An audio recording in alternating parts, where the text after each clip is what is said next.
If you in your life have this idea that your value as a human being is based in what you can, your abilities, your degrees. I'm one of those people that you can trust, and you always keep your word, and you always make sure to be there for other people. In that there is an identification hidden. And I'm not saying that you should become untrustworthy. Please hear what I'm saying. I'm just pointing a light to an area in your life that you might be overlooking.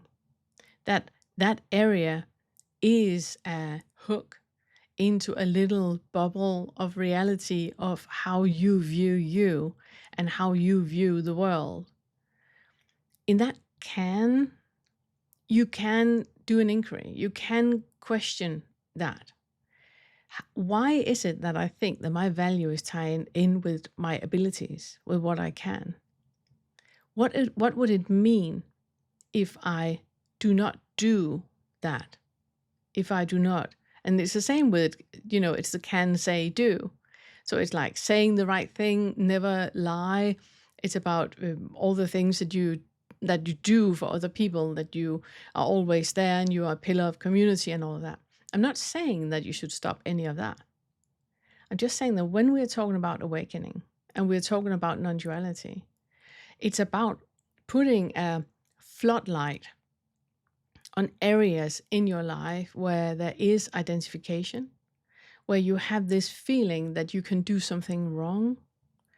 And the reason why we put so much emphasis on this with the awakening curriculum, it is that all of that, it's outside of your conscious mind. You are motivated to do a lot of things without you being consciously aware of that motivation.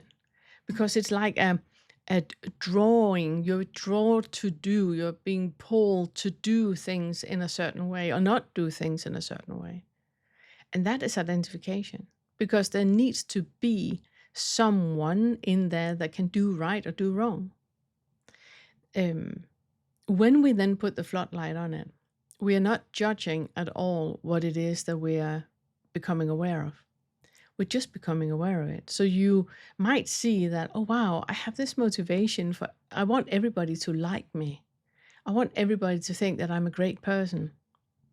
There's an underlying motivation in that. And normally it is part of a pattern that was created in you between the second trimester to 3 years old. That is where your HPA axis in the brain and your entire nervous system is created, where the fight, flight, freeze, or please is created. And from 3 years to 7 years is when your personality is created. And if there has been issues there, if your feeling of survival has in any way been threatened, you have learned to adapt to survive in that very certain circumstances that you were raised in. And that is all the causes and conditions. The person that is sitting here and listening to this video right now, you were not created in a vacuum. You were created by everything around you, and by everything around you where that was created as well. So if, for example, you think of your childhood and you blame your parents for something they did or something they didn't do, there's identification in that.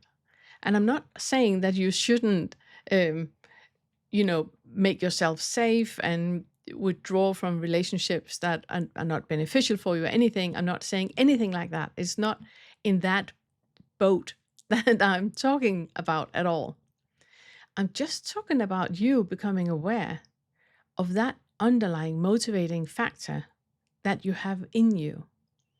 Why is it important for you that people like you?